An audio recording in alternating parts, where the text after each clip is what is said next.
Roleplay Retcon does not own any parts of the movies we retcon, nor are we associated with the people who make them. Also, as a general warning, I'm probably going to do a cuss and talk about many mature adult things. Well, came in last night from the Tennessee River. My heart was aching, so I thought of the earth green. Honky tonk to stand with a pocket full of silver, like a sparkle on the water you won't change. Everyone, welcome to our Roleplay Retcon podcast. This is a podcast for... We take bad movies and we make them better by role-playing them as tabletop roleplay games. We're not supposed to use the word better. Ben is going to fuss at me later. No. That's We're not supposed to use fix. You did good. Okay. Improving them is the non-elitist way to say it, I guess. But I don't know. We're fixing stuff. Maybe we should just drop it and be pretentious. Also, we're Southern and we use fix for like a lot of things. It's true. All right, so welcome. If this is your first episode, I'm so glad that you joined us. Thank you so much. And if this is not your first episode, thank you so much for coming back. We love it when you listen. We love you all so much. So for our first episode of the series, we always do a rookie camp. And rookie camp is where we learn about the movie that we're going to do, we learn about the characters that we're going to play, and we learn about the system that we're going to use for that series. So, without further ado, let me introduce... Can I get... No further ado. Can I just get one more ado in there before we get started? Okay, one more ado. Ado. All right, any other ados? Nah, I'm feeling good. Okay, great. So without further ado... Stop, Alex. No, that was it. That was the end of the ados. All right, so seriously. The movie that we're going to do this time is The Dark Tower. Woo! Woo! Am I supposed to woo here? Woo! That's when you all... Yes, clap. Applaud.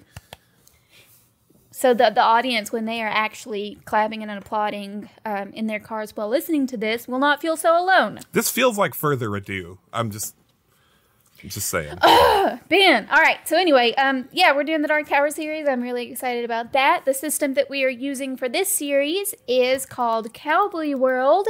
And our guest star for this series is Rev Deschain. Hi. Hi, Rev. Hey, Hello. Welcome. Rev. How y'all doing? We're so glad you're here. Good. How are you? I'm okay. I'm excited. Good. Oh, I'm excited too. I'm excited too. So tell us about yourself. I'm not. Okay. He's like, I can take it or leave it. Well, I am Rev. I am the host and GM of the Critshow, which is an actual play podcast where we play Monster of the Week and other Powered by the Apocalypse games, all within the same dimension-hopping narrative. And then I'm also the producer of Critshow Studios, which is our production company, where we make Let's Plays for newly launching or indie games that they put out with their Kickstarters or the launch of their games and things like that, so that people can listen and learn how to play the game. I love it. Over the last few years, I've been listening to a lot of your one shots that you do, where you'll take a break from the main campaign and play another variant of Power by the Apocalypse or some other game. But I just recently started at the beginning.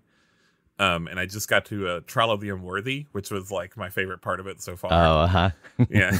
So I'm really enjoying it. That your show it's so crisp. It's so well produced. It's very entertaining. I love it. I recommend it for everyone. Yeah, I totally 100% feel like Rev is gracing us with his presence. You're really slimming it down here with us. Yeah, with us low lives, with us lowly folk. Yeah, this one. No. Oh, we should talk. This is new. Usually, we just find a buddy that will stick with us for a while. But we actually put a call out. Jincy made an audition for him, put a call out, and Rev showed up and graced us with his presence, and he put a damn good audition for it. And, oh yeah. Yeah, and I auditioned on the off chance that it was the Dark Tower, and that I was insanely happy that it was. What clued you? Yeah, what clued you? Just the fact that it was, well, really that it was looking for that kind of Western mentality. The lines that were used for the audition talking about the purpose of a gun, what it's used for, and then just thinking about the fact that The Dark Tower is one of the worst Westerns ever made. Yeah. And it's like people are so upset by it. You know, they keep trying to make it over and over again, and it never gets a good treatment. So, Yeah. Well, that's awesome. That's so funny. Because I was really wondering if anyone was going to notice. Because, I mean, I wrote the monologue myself, and, like, I was very specifically looking for a Roland. Like, I knew Alex and Ben were going to play their parts perfectly, and we're going to get into that. But Spoilers! I was like, I don't know anyone who's... I'm so sorry. But anyway, I was really looking for that. And Rev actually, in his audition, he wrote something in his audition application about loving the Dark Tower series so much. And I was like, oh, I wonder if he knows. I wonder if he knows he's going to be so excited. yeah, over on, and it's actually still going on, but at the time that I auditioned for this, we had just started in our Discord a Dark Tower book series. There were a bunch of people who had never gone through it, who wanted to read it. And it's like, if my brain was a pie chart, like one of the big pieces of pie is the Dark Tower. And so I agreed to lead the book club. And so we do a book a month, and we're just now partway through Wolves in the Calla. That's my favorite one. That's awesome. Yeah, me too. That's awesome. I love that. Yeah, when I was talking with Rev about it, I was like, hey, guess what we're doing? And he told me about that, and I was like, man, this is like, it's like Caw, y'all. It just like fell into place. It's perfect. What is that? Okay, so Here's the part where you all find out that Alex knows absolutely nothing about the Dark Tower. You saw the which is movie. fine. I did see the movie, yeah. Which Did you emphasizes read- the fact that he knows nothing about the Dark Tower. Yeah, Yeah, right. No. Yeah. In reality, though, you read the first book way back. I did when, read right? the first book, yeah. You read The Gunslinger. Mm-hmm. Also, you've watched The Mandalorian. Yeah. Yeah. Which is pretty much exactly. So the Force, Dark Tower. Jedi, I got it. Yeah, right. Force Jedi. Well, Caw is kind of like the Force. Cool. Except without like Yeah. a physical man. You can't like physically wield it. It's Right. kind of like But- Destiny, I guess. Yeah, like Destiny. Yeah, it's like, it's fate, it's destiny, it's kind of all of those things rolled into one. Yeah. Basically, like, all of my friends like the Dark Tower, so I have a lot of, like, cursory, like, feeler knowledge about it, without a lot of the details. I chase you with a fury. The red lights but be running. Not into nothing now. Pretend they all are green. Out home, on this town with a pocket full of silver.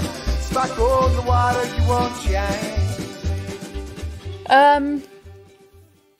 The reason that I wanted to do this movie was because I love the books and I hate the movie. It is, I mean, if you've seen it, then you know. It's just... It's meritless. Yeah. I believe it has a 16% on Rotten Tomatoes, I think that's high. which I think is generous, yeah. Yeah, that's generous. Yeah. Rev, you just watched it today, so it's still pretty fresh on you, right? I did, yeah. Yeah. How are you feeling about it?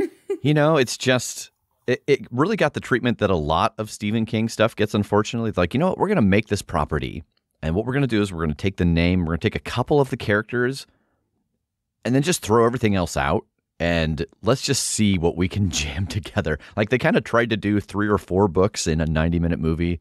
And yeah, it was, yeah, they ignored really central pieces to the characters, like why they're doing what they're doing is totally ignored. And in some cases, people are doing things for the opposite reasons.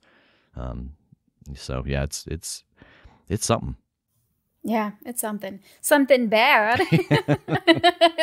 So what I really wanted to do is I had this thought that I think that it is unnecessary to try and make the whole Dark Tower series into one movie. I don't, especially a 90-minute movie. Like, it's just, there's so much into it, and I just don't think that you can do it properly that way. I mean, if you were going to make like a mini series or something, which they've tried to do in the past, and I think they're still rumored to try to do it in the future. Yeah, it was on Amazon, and it recently, just back, I think in May, got canceled. They didn't like the pilot, and so they're shopping it around somewhere else. I didn't know that. Yeah. Yeah.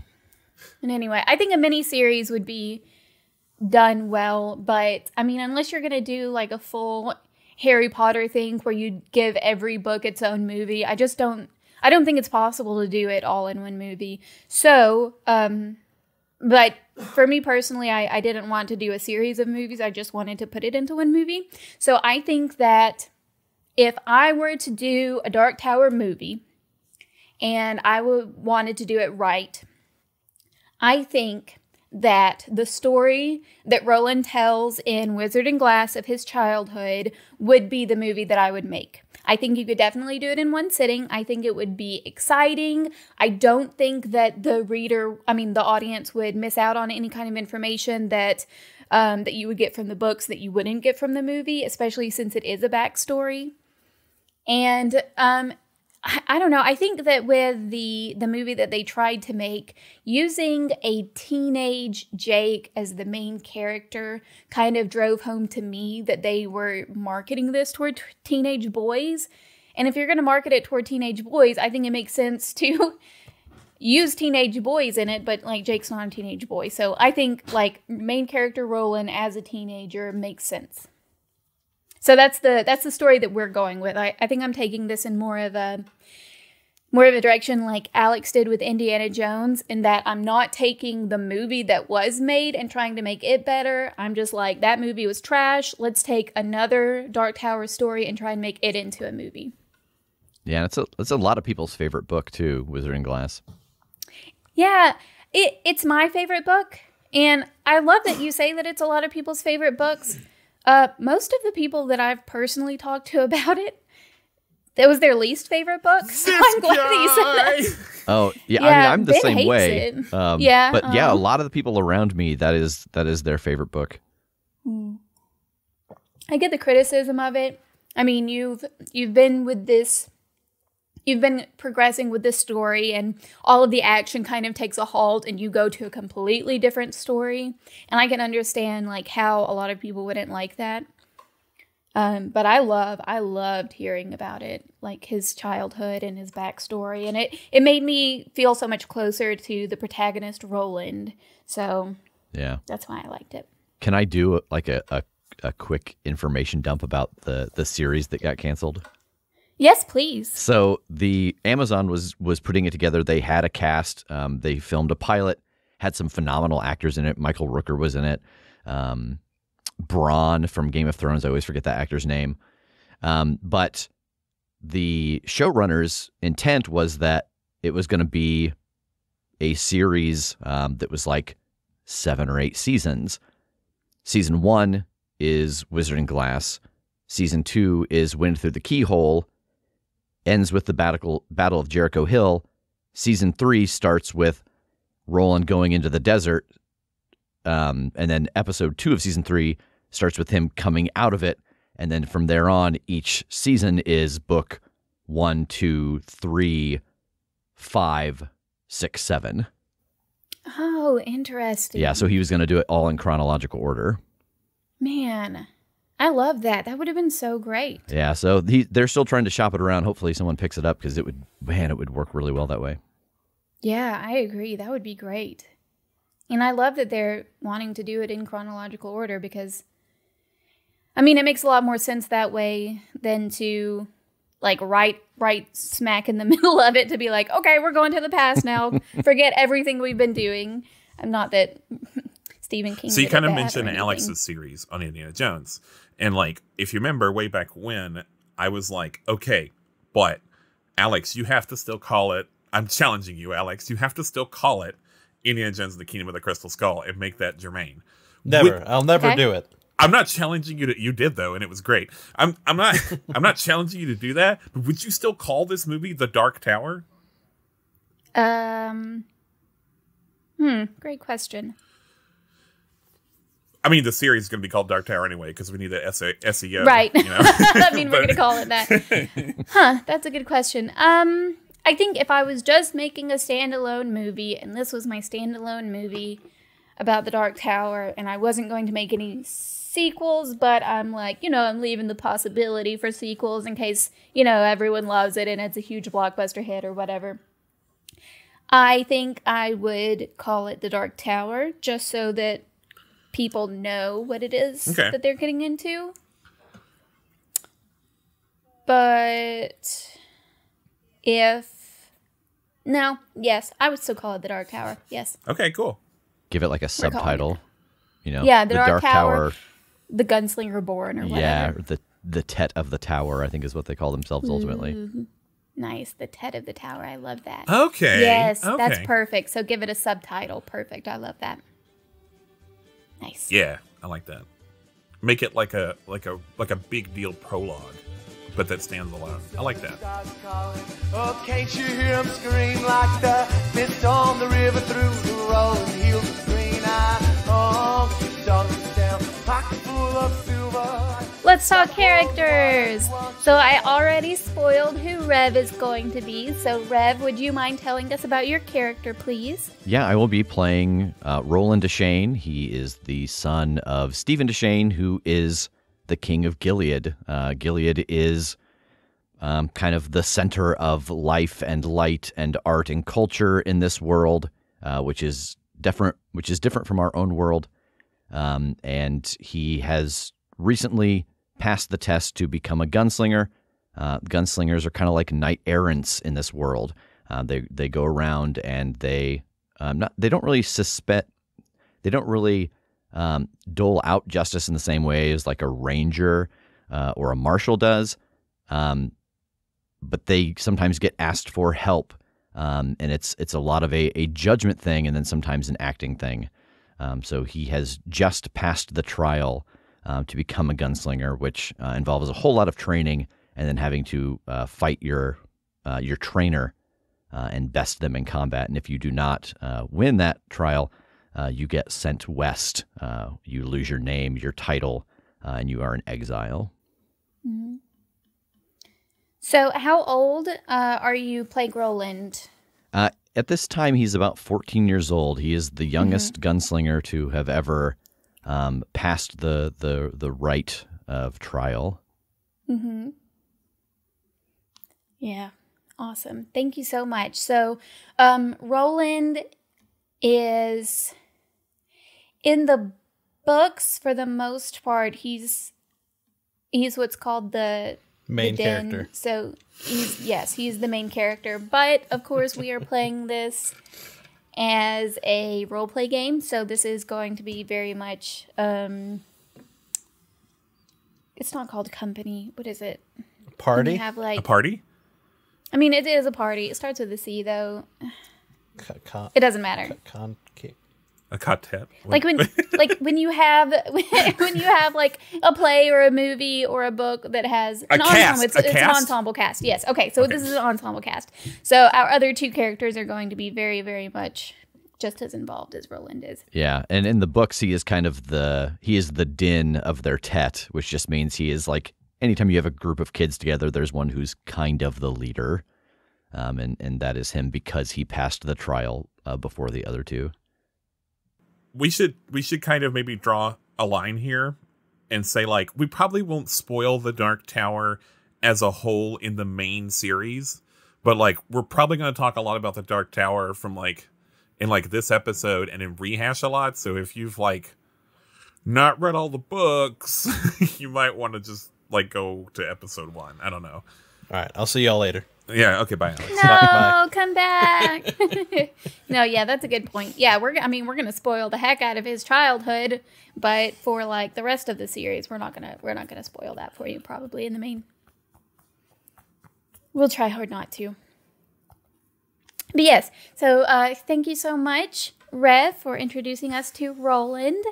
Ben, why don't you go next? I am Elaine Johns, who before 2003 had about 3 to 6 other names because Stephen King kept spelling it differently. But I am Elaine Johns. I am kind of... So honestly, because this is my least favorite book, I didn't retain as much of this like plot and stuff and characters in my head as I did the other stuff. Which is fine. Yeah. But what I remember about Elaine was that he was like a kind of more of a gentle soul, and he also like he was quiet, he was very slow to speak, and because of that people assumed he was like dumb, but he's not. He's actually like pretty sharp, and he's also very gentle, but he's and slow to anger, but when he does get angry, he's pretty dangerous. And he has a thing called the touch, which are some like sort of nebulously defined psychic powers. I think they're mostly like telepathic and not telekinetic. And I think there are a lot of like, I don't think it's like a third eye in a lot of situations. Yeah. In a lot of cases. Yeah. I was gonna say it's kind of like empathic rather than just straight up reading minds. But like he knows things a lot that he like other people would not know, and he's like really strong in that. Like and like people, a lot of people are like have the touch to some degree. Like Roland has maybe like a little bit, but like he's very strong in it. It's like if you're a fan of Stephen King's other books or even other series, it's the same thing as what they call The Shining in some of his other books. The same kind of mental phenomenon. To the point that they even just straight up call it that in the Dark Tower movie. In the movie, yeah. I hated it at first, but I thought later, I was like, if I hadn't hated the rest of this movie, I might not have hated that. Yeah. I think I was just completely mad at the movie and just hated everything it was doing. It angers up the blood watching that movie. I mean, because like the Dark Tower is kind of like a weird like crossroads for all of the other stuff anyway, so that kind of made sense. But anyway, yeah, I could do some psychic powers. Nice. Thank you, Ben. All right, Alex, how do you feel about telling us about your character? So I'm playing Bart Simpson. Mm-hmm. No, you're not. Isn't he, though? I might be. No. I'm playing Cuthbert Allgood. It's Cuthbert? Cuthbert? It is not. Are you serious? Yes, it's pronounced Cuthbert. That is the dumbest thing I've ever heard. This hurts my brain. Rev, will you back me up on this? I mean, just going off the audiobooks, everybody says Cuthbert except Sheemy, who says Cuthbert. Yeah. Oh. Well, that's okay. We can do I Cuthbert. shall await your apology, Chintzy. Well, it's not coming. Yeah. Apparently everyone just calls him Bert anyways, according to the darktower.fandom.com, which is where I'm getting all my information. Okay. His father is Robert Allgood. His grandfather or ancestor is Sir Berthrand Allgood. I think it's Bertrand. Maybe. But I don't know. Apparently, I don't know how to pronounce things. So, well, yeah. But anyways, apparently my character's a bit of a joker, a constant joker. It's how he do. Are you a toker? No, it doesn't look like it. No. Okay. Not a but midnight he's smoker. loyal. He's got something called a twinsy. And a character, it's apparently a character who's a duplicate of him in a different plane of existence or a level of the tower, and it's Eddie Dean. Oh, yeah. Oh. Yes. Yes. But apart from that, he likes to use a slingshot, and he's real good at it. And he has his father's old tobacco pouch that carries 4 dozen steel balls for his slingshot. Nice. You know so much about him. The Alex. wiki is very descript on certain things. That's good. Yeah, Elaine's wiki page, which I did have up just in case, is very short, incredibly short. Yeah. I think yeah. It's actually pretty detailed on old Bert here. Well, Cuthbert is actually a little more important to the story than Elaine is, to be honest. We'll see. We'll see. I think you're all very important. Cuthbert is also mentioned by name in the Robert Browning poem, right? Yeah. Yeah. But Which is what the Dark Tower was based on. Probably my favorite detail about Bert is that he has a horse named Glue Boy. Yes. I knew you would like that. Yeah. So, Alex has already mentioned that he's not really familiar with the books, which is totally fine. We'll get over it. This is fun. He'll be going through what we all went through for Dungeons and Dragons. Yeah. Just about, yeah. Mm-hmm. But when I was thinking about characters and stuff, and I was like, well, obviously Alex is going to be Cuthbert because they're the exact same person. So when Alex was like, so tell me about my character. What am I going to be acting like? And I was like, Alex, it's literally just you. You just be yourself. Okay. You're going to do great. Hooray. Now, I am a little worried here because you say he's just like me, and I'm seeing his status as deceased. Don't worry. No. Don't worry, I'm dead too. No. You're no. He's just somewhat like you. He's just. Yeah. I mean, you're both alive right now. Right now, we're both alive. Yes. I'll just okay. Good times. Keep pointy objects away from my eyes. Yeah. Okay, I'm so glad. This is so exciting. Okay. All right. Thank you guys for introducing your characters. So I'm going to take this opportunity right now to kind of put a little aside in here. If you are familiar with our stuff in the past, we have sometimes / often cast what characters we're going to be playing.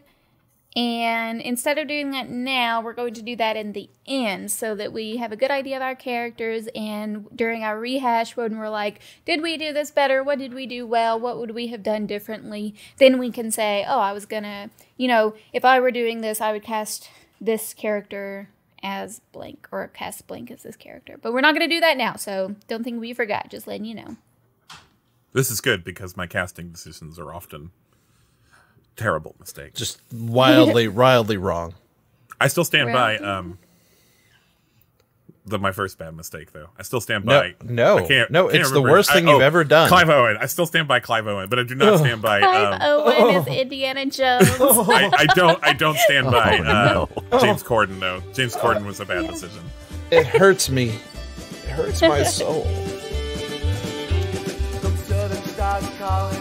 Oh, can't you hear them scream like the mist on the river through the rolling hills of green? Let's go ahead and talk about Cowboy World. Yeehaw. Good job, Alex. Yeah. Yeehaw. Ye and fucking howdy. ha. All right. So, Cowboy no need to be World. crass. I'm sorry. I'm really excited. I was actually thinking about doing a different system for this, and Rev is the one that introduced me to Cowboy World, which makes sense because it's powered by the apocalypse, and he loves Powered by the Apocalypse. It's good. I'm so glad we're finally getting around to doing one on. Me too. I'm excited. But I feel like it's also kind of like Fate Core, which I did for Twilight, and I freaking loved. So I'm really excited about doing this. It's also just like, it seems so perfect for this. I'm really excited. So in Cowboy World, basically to like Alex, TLDR. Alex, stop rolling dice. No. He's just getting excited. He's just getting ahead of the game. I'm getting ready. He's making sure his dice are perfectly balanced. Are you calibrating your dice? I am. I'm calibrating them. All right. So Cowboy World is set in the Old West, basically. How old? And, old, but not too old, but old. So we're going to find that, as Rev already pointed out, that the Dark Tower series does not happen in the old American West like we're used to Westerners taking place. It takes place in a different world and a different time, which we as readers deduce that it probably happens like in a post-apocalyptic future, in probably an alternate timeline / alternate universe. So it's going to be a little bit more weird than a normal Western, which is great because Cowboy World specifically has a weird option, which is what we're going to be doing. So I gave you guys all your handouts. So make sure you go to the weird one, and then we're going to talk about that. So everyone knows your name, your age. You're all like 14, 15. I think Elaine is 15, right? He's older. That's what I have guessed. Yeah. Yeah, and Cuthbert is also 14, I think, because he and Roland used to play together as toddlers. In their so diapers. I think they're like, yeah, they played together. They didn't play in their diapers. They played while wearing diapers. Hey, that's what my wiki page said. So They did not say they played in their diapers. it does. Oh, gosh. This is fun. Okay. Is she just trying to convince herself? No. Yes. Okay. So, let's talk about how we all look. So, I mean, there's physical descriptions in the books, but I'm going to let you guys choose how you feel like your character looks. So let's talk about that. Who wants to go first? Ben, why don't you go first? How does Elaine look? Yeah, Elaine is like given a lot of description in the book, if I remember. I know he's kind of stout. Like maybe a little portly. I know he's got like a really his face I think is supposed to be a little hard to read. Like he's got a really like gentle but also kind of like soft. like a soft, like simple look to him. Yeah. Aside from that, that's basically what I got. He probably doesn't have very stylish hair. Okay. Very straw-like, Okay. I would imagine. All right. Rev, you want to go next? Yeah. Roland has long black hair. He is tall for his age, they note. He's in very good physical shape. He's very quick.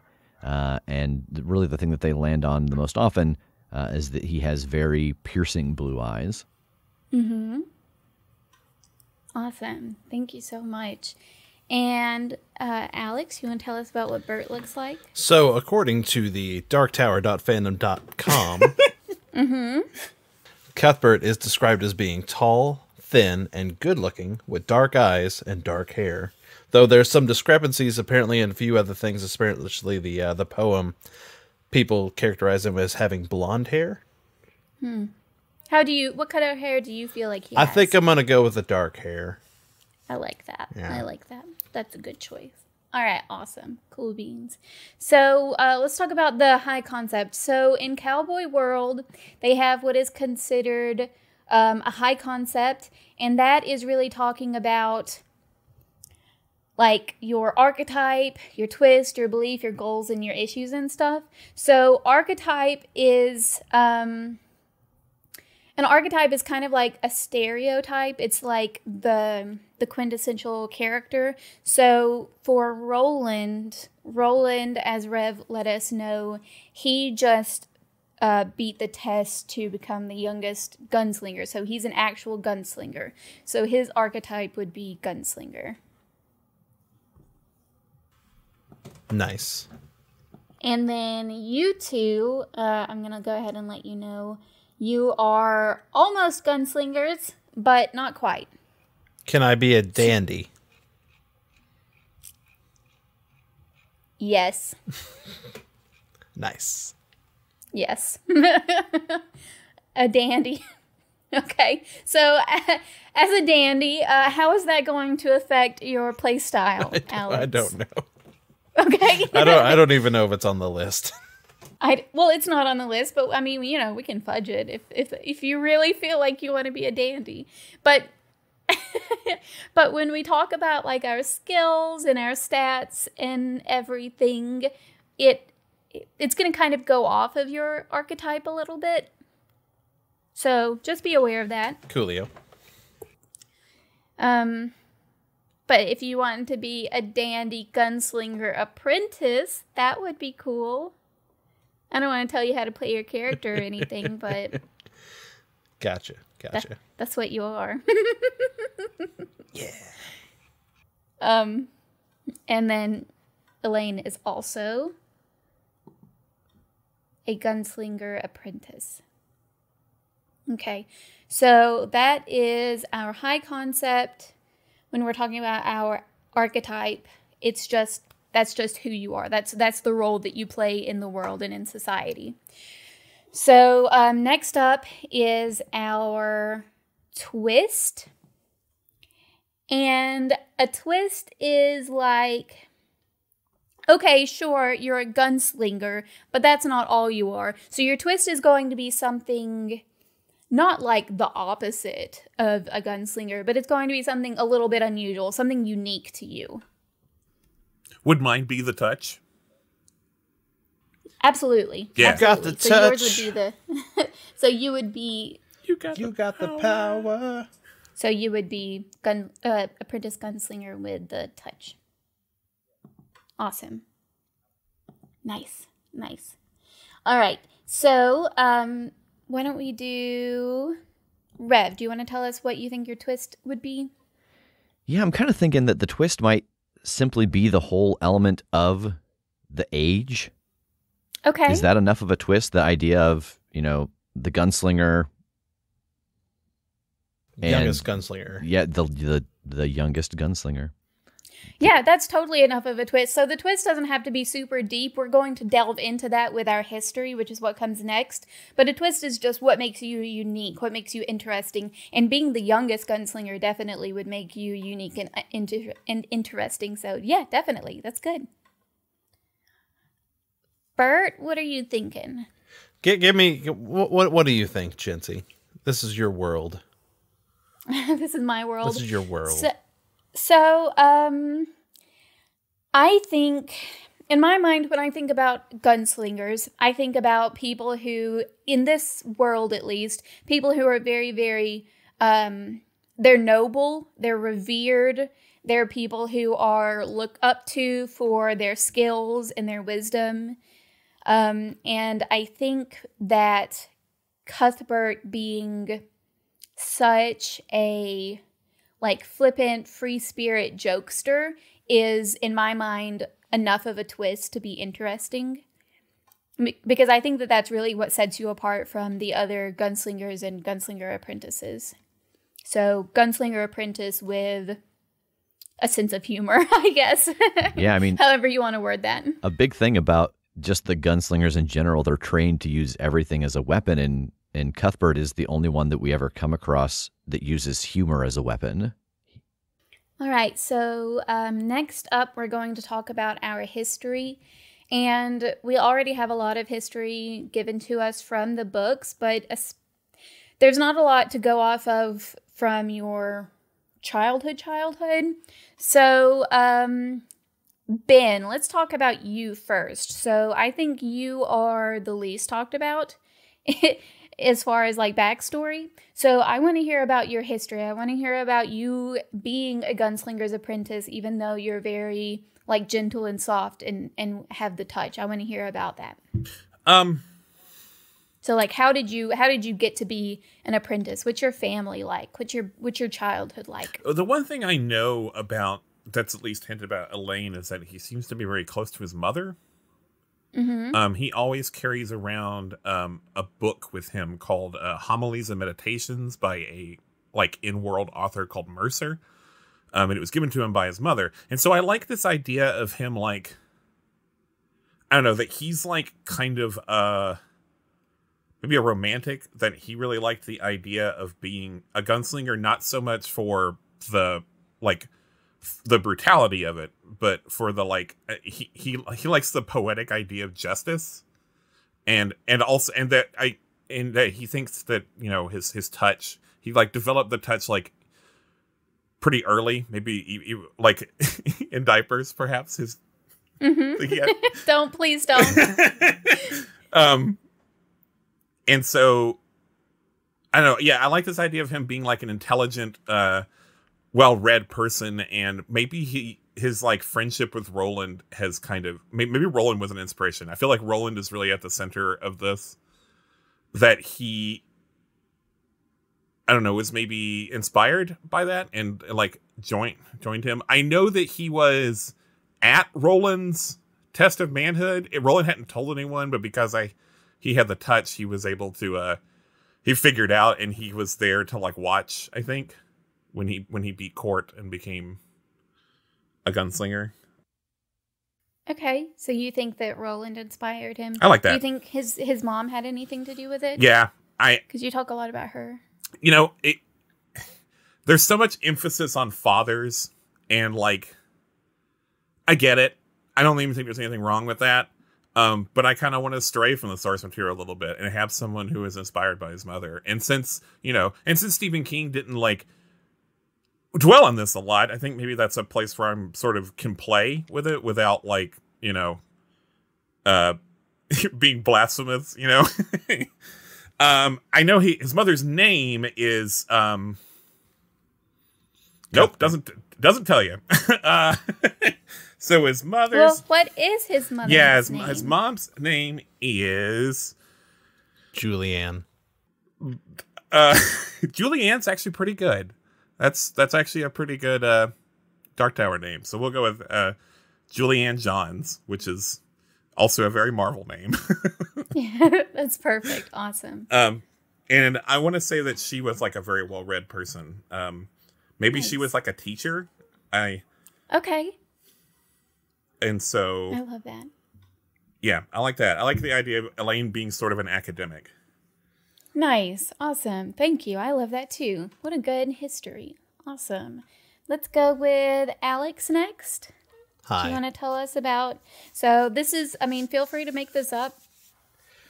Well... What is Bert's history? From my reading in the doctor.fandom.com, his ancestor, Bertrand Allgood, was potentially a descendant of Arthur Eld. Oh, nice. Potentially his ancestry goes all the way back that way. So he's probably wanting to become a gunslinger because it's in his family. Nice. Yeah. Okay. So it's in his family. It's in his blood. That's cool. That and his childhood best diaper friend wants to be a gunslinger. So. Well, it just makes sense then, doesn't it? It does. Perfect. Thank you, Alex. I'm just going to write diaper friend under history. Excellent. You do that. So I feel like I should stick pretty close to the source material to justify why we are where we are. So Roland's history, he is the son of Rev Deschain, who is essentially, he is the closest thing that Gilead has to a king. His mother, Gabriella, is the queen, and he is not only the king, he is also the leader of the gunslingers. And so it was never an option to not be a gunslinger. I don't think he ever felt pressured into doing it. If anything, he felt pressure to be as good as his father. How we find Roland taking his test of manhood early is that he discovers that his father's, I'm not sure what his father's confidant, his father's, it's the court magician, is having an affair with his mother, and his father is gone. And so he wants to challenge this man and defend his family's honor. So he goes out and wins his guns. Just spoiling book 4 all over the place, but I think we have to. Yeah, we have to. Yeah, we gave him a warning. And this is backstory. We're not we're not even into the real story, but yeah. So he bests Court, who is their trainer, and his father actually comes home the next day and finds him before he has had the chance to confront Martin, who is the man that's having the affair with his mother. Right. And Can you tell us where his father finds him? Yes, his father finds him in the Lowtown in a brothel because he decided that I'm a man now. I have my guns. I should do other things that men do. And so he spent the night with a prostitute. I love that Jinsey was like, hey, can you make sure to say this very important Make part? sure that we get it I on don't know. camera. I think it's It does say something about like a kid's mentality of like, oh, I'm a man now. I have a gun. Absolutely. I want to Yeah, kill it someone. does. I guess I better go sleep with a woman now. right. I mean, yeah. But his father comes in and kicks the whore out and says to him, I know I'm not a fool. You've put yourself into danger. You have to leave. And so he gets sent away with his two friends on a mission. It's just kind of a baloney mission to get him away from court, the court, not their trainer, so that Martin does not basically find out about him and get him killed. Because the undertone of this whole story is that there is a revolution going on against Gilead. There is a person named Farson, the good man, who is gathering up forces and trying to destroy Gilead. And so the thought is that Martin probably works for the good man. And so if Roland stays here, there's a chance that Martin will find a way to kill him, and Gilead will lose its future leader. And so he has to be sent away to be kept safe while essentially the adults figure out what to do. So instead of being sent west, which is kind of a big punishment, he and his friends are sent to the east, and they're sent on some just like little like nothing mission, and we'll talk about that later. But yeah, definitely. Thank you so much for all of that good backstory. Those are good histories. Thank you, guys. So the next thing we're going to talk about is we should talk about our attributes. So an attribute is basically just your character's, it's their abilities, it's their natural abilities, what they're naturally good at.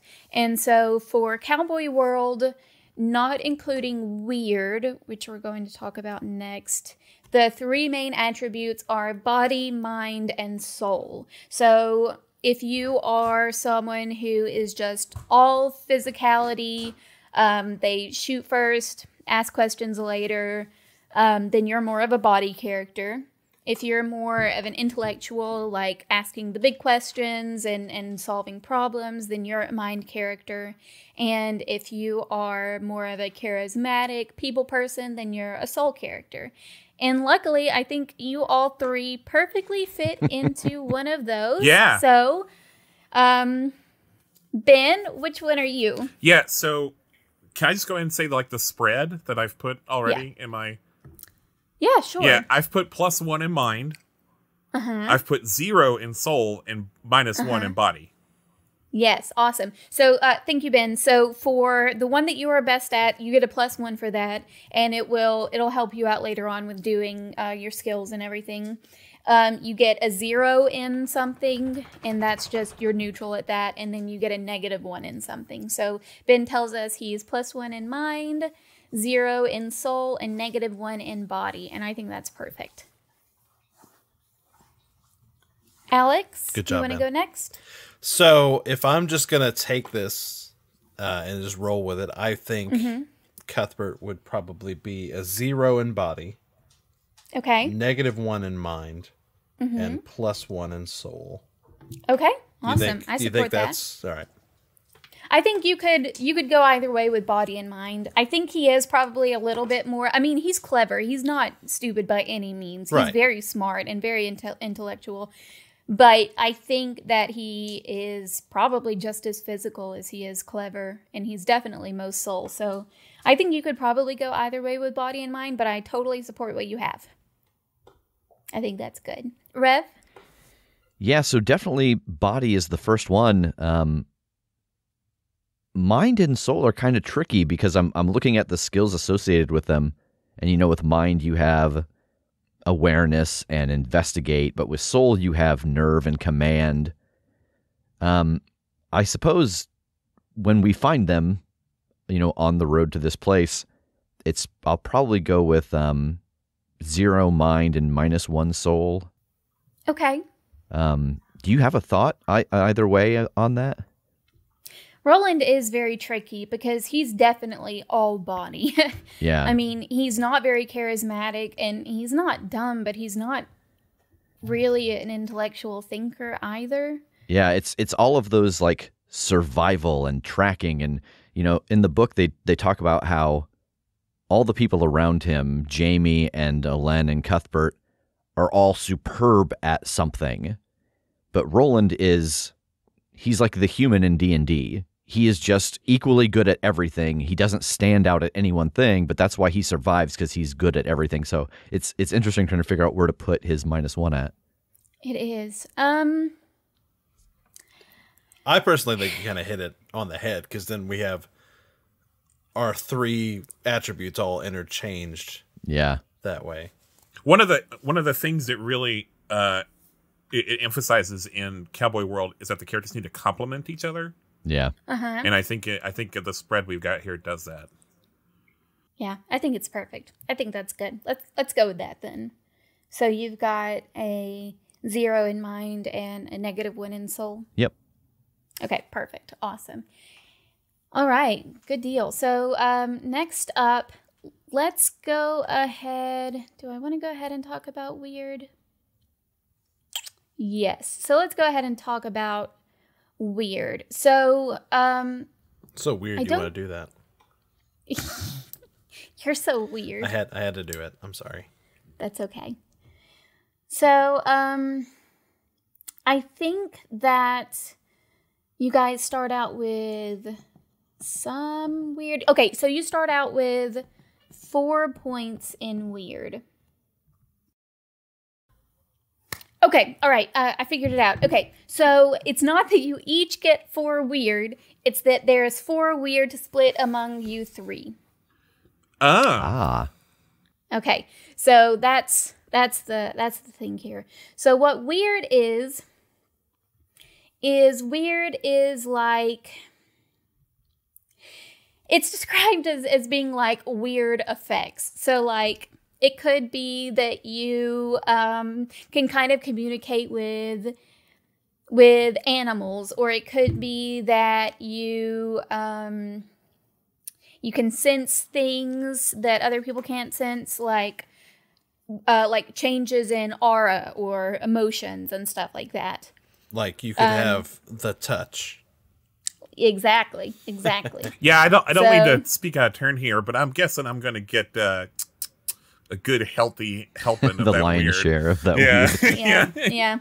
Which I think you should, and as long as everyone agrees on that, I think that's a good idea. So there's 4 points. How about I'm this? Elaine would get... It's Elaine, but okay. That's what I said. You said Elaine. I said Elaine. Okay. Would get 3 points, and Roland can get 1 point, and then I can have 0 points. I think that works for me. Yeah, that kind of feels right. That's good. Yeah, I think that feels right. So go ahead and mark that in your weird section on your player character sheet. Under weird level? Yes, on the right-hand side where it says earned weird level. So you're all going to start out with 0 grit, 0 fame, 0 infamy, and for your sanity, I think it's 3, but let me double check that. It's 3 sanity. So make sure you go ahead and write 3 sanity. And the sanity is really just like, if you come across some weird stuff and it's scary, your sanity might change. Like perhaps some sort of interdimensional wormhole that makes a weird noise. Perhaps. Yeah. Yes, perhaps. It's so weird that you're just coming up with these random things. I'm a genius. Yeah, clearly. But yeah, so go ahead. It's going to be 0 grit, 0 fame, 0 infamy. And grit is kind of, you can trade it off to do better skills, but you can also kind of use it as a leveling up thing. If you get 5, you get to trade it in for another skill. fame and infamy really have to do with how people interact with you and how people react to you. But since you guys are fresh out of the city, you're not going to have any experience. So you're going to have 0 grit. And no one in this new place is going to know who you are. So you're going to have 0 in fame and infamy. Then you're going to have your 3 insanity. 3 insanity, not 3 insanity. And of course, you're not going to have anything under wounds or permanent disability or debility. Is that like we get our eyes shot out and then we don't, but that would happen in the course of the story, right? Although I guess, or if I guess, you like lose fingers or something. Yeah. like if lobsters ate your fingers. All right now. Yeah. This feels a little personal. Right. Okay. So the last thing we're going to do right now is group theme. And, this one is basically just like, hey, we are all gunslinger apprentices / new gunslingers, and we're doing what? So this is just going to kind of outline you guys' story. We're a quartet, for one. You are a quartet. Good job. Yeah. Which is for Alex and anyone else, is a sort of group of people bound by fate. Mm-hmm. I would say so roleplay. You are a quartet. I would say roleplay retcon is a quartet. Aw, I love that. And I am its den. Okay, all right. So you all are a quartet who is. Are you guys running away from danger, or are you going on an adventure? Or so we talked about how, yes, Roland is being sent away by his father to protect him, and his best friends are coming along with him, and you guys are going on an arbitrary quest, which is just a way to get Roland out of the way. It's really not anything. Like, you guys are going to go count horses in a few like towns over. But you as like players, you don't want to say, well, we're a quartet who are going to go on this arbitrary quest to count horses, right? Like, you got to have something that holds you together, something that motivates you. I feel like this is Roland's bag. Okay. It's too early for the tower to matter. It feels like if we are a quartet, not knowing what the story holds for us yet, that maybe our thought would be, we're going away, like they're sending us away, but we're going to plan, because we're the new class. Like, mm-hmm. they're too close to the situation to understand how to deal with it. The fires they're starting now are going to be our war in the future. Mm-hmm. And so I feel like it has something to do with we are out training and honing our skills so that when we go back, we're more than what they expected us to be when we returned. Nice. I love that. So you are a quartet who are going away to better yourselves. Yeah, I can't think of a nice, concise sentence for that, but... Quartet to get more good. Exactly. Well, I would Good say, job. like, maybe Elaine, and Cuthbert can piggyback on this if he wants, is like one of the reasons we're going with you is because we want you to be safe too, but also, like, we want to be gunslingers, and this could be training for us. We could consider this, like, part of our journey on the way to being gunslingers. Yeah, that's true. So you could all just be training, right? Yeah. Maybe Roland, I don't know, I don't want to speak for you, Roland, but, like, while the mission itself is mundane, like, do you see this as important? Do you see this as your first mission as a gunslinger, mundane or not? I don't think so, because I know where I want to be and what I should be doing. And, like Jency said, what they tell us we're going to encounter here is, hey, go here and count nets, count fishing boats, count horses, count stacks of hay, and stay gone X amount of time, and then come back. And the count doesn't matter. Mm-hmm. Like, they don't care what we find. It's just be out of the way. So, yeah, it's weird because going into it, they don't really have any stakes until they do.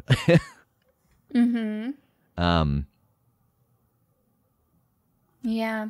So I agree with Rev. I don't think that Roland even sees this as like a, oh, yay, I get to go be a gunslinger. He thinks of this as like a, ugh, I have to go be out of the way for a while. I don't want that. But I think that maybe even Roland would see like the benefit of, okay, well, we're being sent off to do this dumb thing that doesn't matter, but at least we can make the most out of the opportunity. At least we can do something while we're out here. Yeah, kind of with what Ben said, that it is, on some level at least, a proving ground. Because we do know when we get there, we're going to have to deal with the local authority. We're going to have to make a good impression on the people who run this place. We're going to have to infiltrate them and pretend to be other people. So there is a level of on-the-job training. So yeah, I think in that sense, that Ben's right. There is that level of the task itself is mundane, but there is something to be gotten from it. Right. So you can gain experience, training, and the opportunity to prove yourself. Yeah. Okay. I think that's good. I think that's great. Can I ask one more question? Can I ask one more question? Yes. Okay. Mm-hmm. So one thing we do here, like one of our sort of like design philosophies here, is that since we're making a movie, we don't have to be beholden to the source material. And especially, I think when you adapt some of Stephen King's like really thick stories like this one, like It and like The Dark Tower and some other stuff like that, I think you have to adapt it. I think you can't just do it shot for shot. And so like, is there some way we could introduce the Dark Tower even at this early age? And it doesn't have to explicitly be the Dark Tower, but can there be something in you that like can lead to this obsession with the Dark Tower? Like, what is the obsession with the Dark Tower? Is it an obsession with something larger, with something like I don't know. I'm kind of out of my depth here now, but like well, it go ahead. When they see that.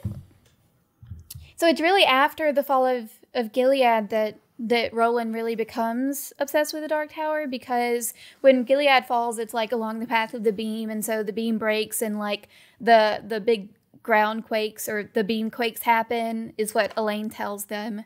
And so Elaine is kind of the one who knows that, and then that's when they go off like searching for the Dark Tower, because they're going to go find it and make everything right, because the world starts getting weird. Yeah, because we all think it's a myth, it's a tale you tell children until in the book anyway, until they find something in this story that proves to them that it's real. But I am cool. I think what Ben is trying to say is, can we introduce that now instead of like sticking to the timeline of the book? Let me maybe I like this. Can we introduce the idea that you have already noticed the world is becoming strange and that you are obsessed with discovering why? So, book-wise, it is the grapefruit that proves to them that it's real. So I'm trying to think like what weird artifact could we have encountered before that shows us this thing is real, because the grapefruit is literally transporting your mind and showing you this thing. Oh, right. And I do want to incorporate that, certainly. But so, I mean, motivations can change. Where you are at the beginning of the story doesn't necessarily mean where you are later in the story. I mean, these are dynamic characters with a story arc. So is this group theme a really like important thing that we need to be bogged down on? I think that it is important in this situation, yes, because like what we did with Fate Core, you guys' bonds to each other and the quest that you are all taking together, your theme, your group theme, is going to be really important to the story, and it's also going to be really important when you're making your skills and everything, and putting like status, like points all over the place. So I think we need to, I know that it is taking up a little bit of a time right now, but I do think it is very important. If you guys want to wait and like think on it, and then we can do it at the beginning of our next session, I'm cool with that. But it is something that it is important that we all, or especially you three, come up with before we get started. Like, even skills and stuff can be added along the way, but this needs to be hammered down at the beginning. Okay. Well, what if we just say we're a content, like, going out into the world for the first time? Have we ever left Gilead? We probably haven't, right? Like, we pretty much lived our lives in Gilead. Yeah, I don't think so. I think it's safe to say you haven't. So even if this mission is mundane, maybe we don't care so much about the mission as this is our first time going out into the world at large, even if it's just mages. Yeah, I think that's totally fine. It's fine to simplify it like that. A contact going into the world for the first time. What is our dice array, by the way? You have 2 D6s. Okay. So this is D6 based. I love D6 based games. Right, me too. Stop red the lights, but be running. Not into nothing now. Pretend they all are green. Alcohol keeps on this town with a pocket full of silver. Sparkle in the water, you won't change.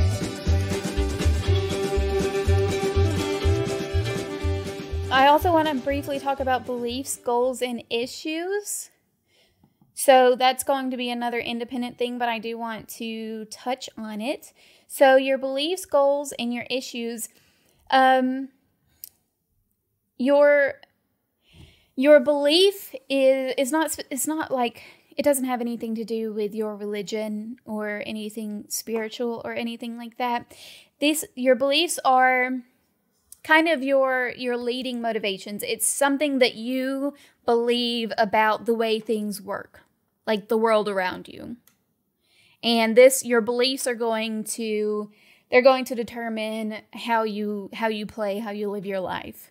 So if you believe that all people have evil inside of them, then you are going to play your character much differently than someone who believes that everyone has good inside of them, right? So these are beliefs that are specific to you, and it's what you believe about the world around you, okay? But one thing that we have to think about as your belief is that your belief has to directly translate into a goal. So your goal is something that you do with your belief. So if you believe that there is good in everyone, then maybe your goal is to find the good in seemingly thoroughly bad people and try to bring that out of them, try to heal them from that. So that would be your goal. I believe that there is good in everyone. Therefore, I will try very hard to rehabilitate those who are seemingly evil. Or if you believe that there is evil in everyone, then maybe your goal is to bring justice to those who do evil.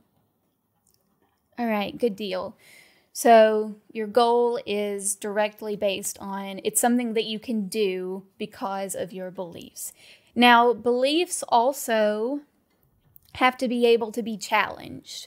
So if your belief is everyone is evil, maybe I challenge this belief from you by showing you someone who is thoroughly, inherently good, and you have to, come to terms with that or whatever. Does that make sense? So when you think about your beliefs and your goals, you have to think about, can this be challenged?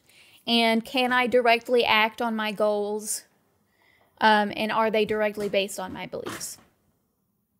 And then whenever you achieve a goal, like if you bring the good out in someone who you didn't think had any good in them, that's when you get a grit point. The next thing on the handout is the issues. So your issues these are your flaws. So these things, these are things that make other things difficult for you.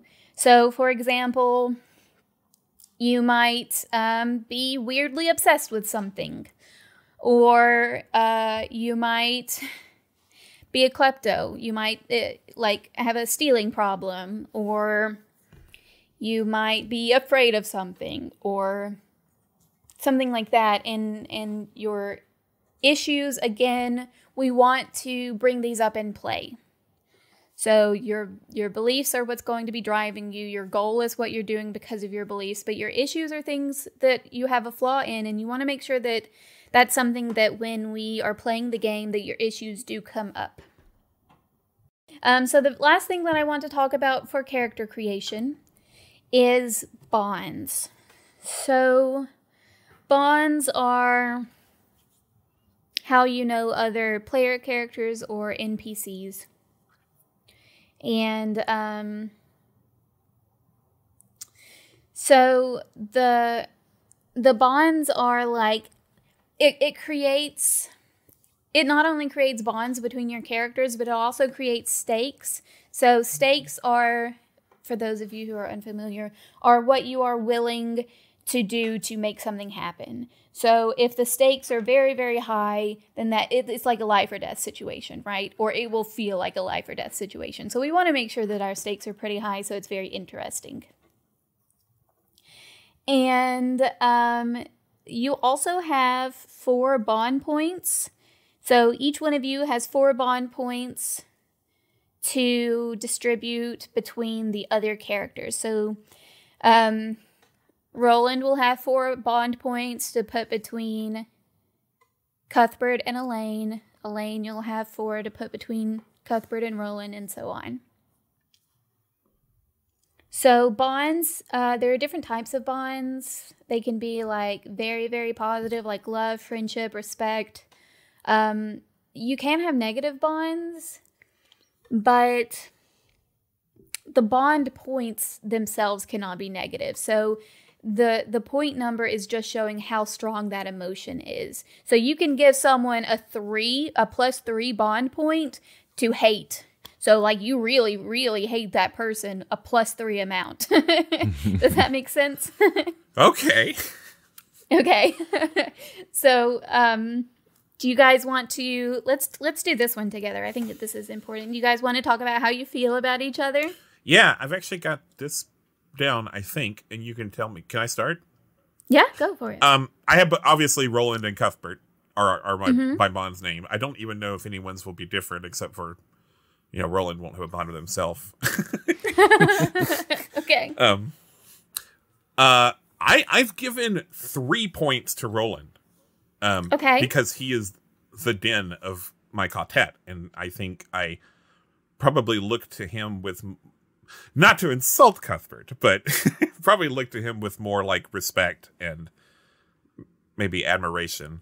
And I've given Cuthbert 1 point because he is my friend and he's my fellow quartet, but he's kind of the like opposite voice in Roland's ear, so it makes us like, you know, like I'm Spock and he's Bones, right? I'm Hermione and he's Ron. Like, Okay, that makes sense. Like how I came out low on all those. Appreciate it. Okay, so look, at least I then didn't do the Ninja Turtles one. I kept that one like back because I knew that would really hurt your feelings. Oh. Which one would you have given me to hurt my feelings? You'd have to be Raphael, man. Actually, I hate everything about you. I know. Right Raphael's the worst Ninja Turtle, which is why I didn't say it. Actually, you're actually a little bit like Michelangelo and Raphael sort of mashed into one person, and then I'm kind of Donatello. Anyway, moving on. You're a big nerd. Well, Alex, you're not Raphael. Cuthbert Okay, is. all right. Let's bring it in. Bring it in. Alex, you're Leonardo. So I was going to give Roland 4 points and Elaine -5. Is that? It's Elaine. Elaine. Whatever right, you guys. want, Elaine. All right. Just call me Al. Never. I'll never do it. And I'll call you Betty. Y'all are worse than middle school kids, let me tell you that. All right, so Ben, you have your bonds with Roland is respect, and your bond with Cuthbert is friendship. Is that what you had? Definitely. I think that's good. All right. Cool beans. Alex, would you like to go next? Yeah. So I'm going to give Roland a 3 Okay. for friendship, Okay. because we're best friends. You are. And then I'm going to give Elaine 1 for love. Aww. That's cute. So, like... Nah, not really. No. We'll do respect. Respect. Nice. I like that. I like Very love. nice. Because we're not friends. We are friends. We're just not best friends. No, it's good. It's good that you respect him in some way. All right. Rev? So I think I'm going to do 2 and 2. Coward. You had that like in the holster. Yeah. Yeah, but they're both. good. It's 2 and 2, and it's hate in both of them, so it's fine. Oh. Nice. Why did I pick You hate these? them equally. I'm trying to think of a better way to put this, but I feel like my 2 for Bert is like I think of the quartet as a body, that we are together, you know, the best version of all of us, and that Bert he's the voice, and Elen is the thoughts, and I'm the reflexes. And so right now I just have words and thoughts next to both of their names, because that's kind of the cleanest way I can put it. So, I like that. I think it's really cool to show what specifically you're bonded with on each of them. Would that be like an admiration or a respect of the fact that they complement you all in that way? Yeah, it is definitely a respect in the way that they are able to use those things. It's, you know, again, that whole idea that everything is a weapon. He's so quick-witted, he's so charming, and then Elen is so thoughtful and not just kind, but seeing the bigger picture, thoughtful. So it is a almost an admiration, kind of bordering even on an envy, that these are things that I am not, and our trainers have told me that. Okay. Nice. So you can definitely include that in your bond. So your bond might be, I respect and admire how thoughtful Elaine is. You can definitely do that. That's awesome. Okay. I like that you're being very specific with that. And the other two, you can also be specific. Like with Bert, you can specifically say, you know, we are childhood best friends, so we have a very strong bond. I believe you mean diaper buddies. Yes. That's Yes. nice, because it means that when we get really old, it works too. That's right. Aww. We start life in diapers, we'll end it in diapers. You guys are so funny. Play Just it in because them. we know that I'm going to make it to old age. Why'd you guys get quiet? Well, in some interpretations, I mean, remember when you read that you were deceased? I do not remember that. Maybe you're okay. alive in another level of the tower. Who knows? Yeah. Oh, nice. Yeah. Like in another person named Eddie. Like who a knows? twin. Like a Yeah. twinsy. Yeah, like a twinsy. Like a twinner. Twinsies. Elaine's Twinner. That's the word. Oh, fun Twinner. thing. I actually have never heard this twinsy word. Well, it's because it's twinner, and I Oh, got it twinner. wrong. I've never heard that either. I've never heard. They don't ever call them that, as far as I remember. They. Well, I don't think it's specifically a Dark Tower thing. I think it's Okay. a Stephen King thing. Okay, maybe he has said that at some point. Yeah, Elaine's like the kid in the movie, by the way. He's sort of the Jake corollary. Gross. Well, So they I both, do want to they bring- both have the touch. Sorry, go ahead. Sorry, no, you're fine. I do want to bring this to you guys' attention real fast, and I did not specify this when we were talking about bonds and the numbers that you guys are giving to each other. So a strong bond is a bond of 3. And so if it is just 1 or 2, that's considered a weak bond, which is fine. But you won't be able to use it as like...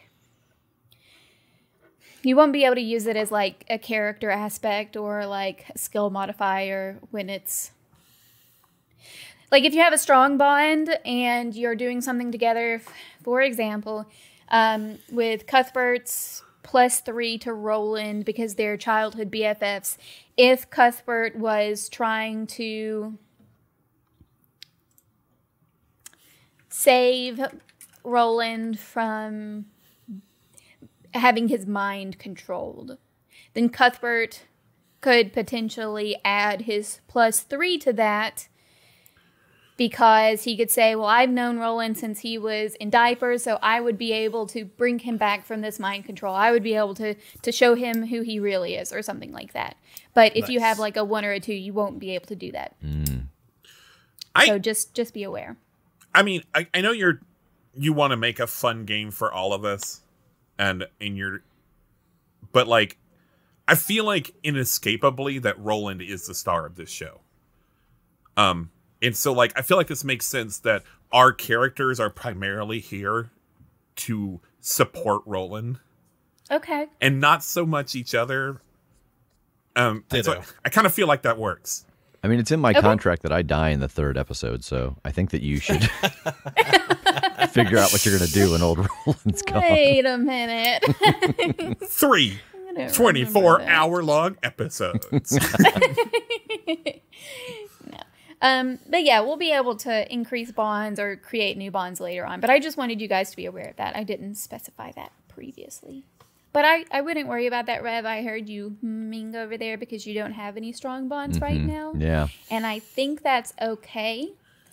And I think that maybe later, if you were to create a new bond, then we could make sure that it's a strong bond if you wanted to. Yeah. With some very important character that'll come up, I'm sure. Benjamin! No spoilers. I'm being very vague. Just saying, I didn't play around in diapers with you for no reason, Roland. That really, like, the idea that the strong bond mechanic versus a weak bond does kind of make me reconsider, like, I probably have a strong bond with Bert and a weak bond with Elen. Okay. Just saying. Yeah, go for it. I'm sorry. I don't want to. I'm sorry, Elen. I don't want to keep harping on darktower.fandom.com, but they have an ad in this episode, right? they do. God, I wish. We don't get Give us money. Just kidding. They're gonna make our own little entry here after this is done. Oh, No, yeah. we get money We're from gonna get our Patreon. own Power entry. to the people. Yeah, that's true.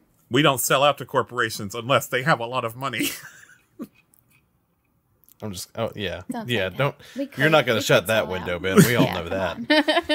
Sponsorships are not selling out. Anyway. I was like, oh no, we so do you're gonna both. change Am I being called out? Rev. So, Rev, you're going to change yours to +3 Bert, +1 Elaine? Yeah, I think so. Yeah. I think that's also a very good idea. I'm cool with this. I support this.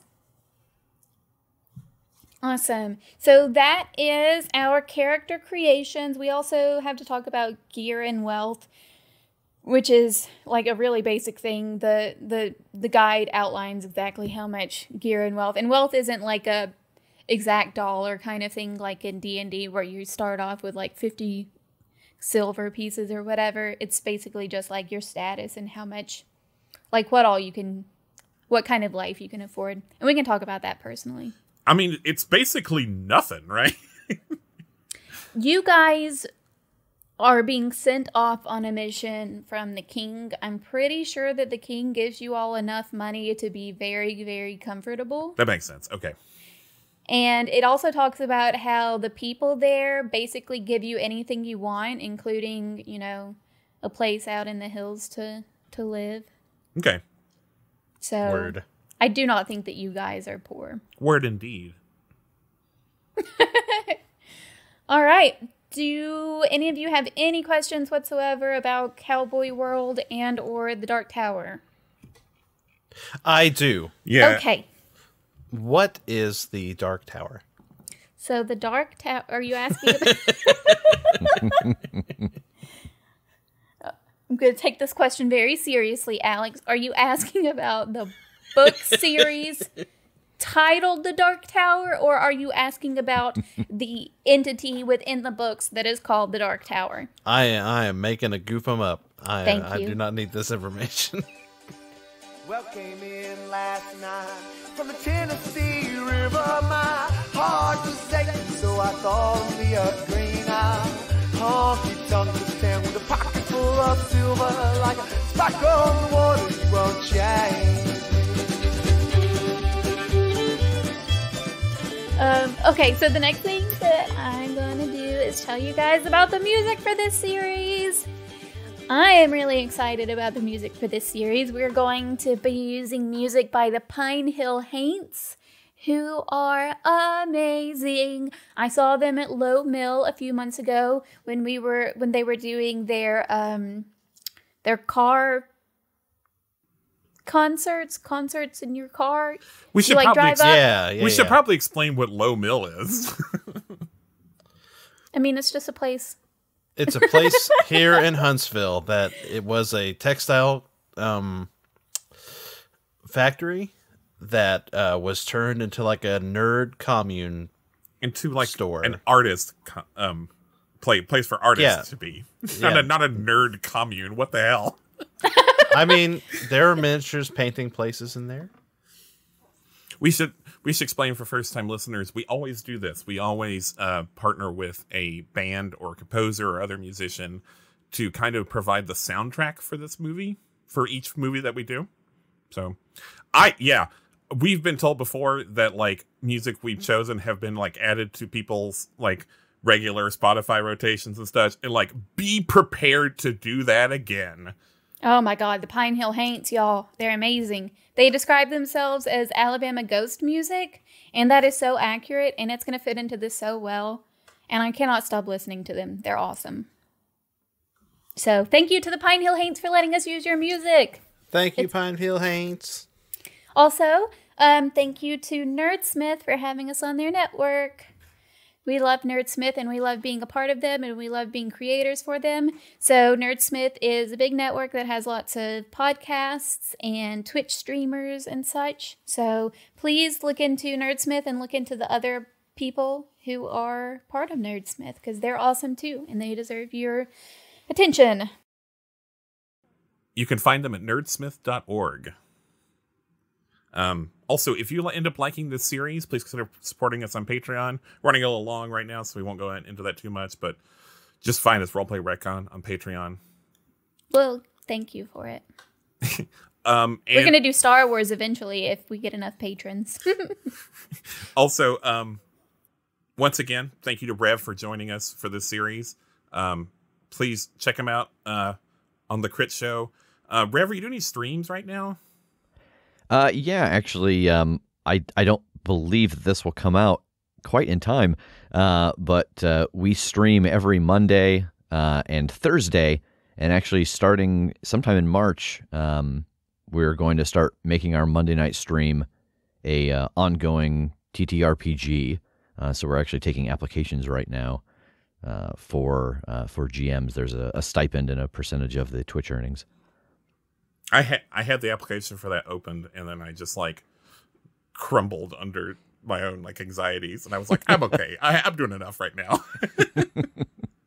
Yeah, I mean, anything that you want to find out, just go to the critshowpodcast.com. Literally everything I do is linked or found there. Nice, awesome. Oh, Rev, I wanted to say, you do a PBS show? I do. Oh yeah, That's so cool. I do. I am the co-host for a local PBS show called Journey Indiana. It shows all over Indiana and a couple areas in neighboring states.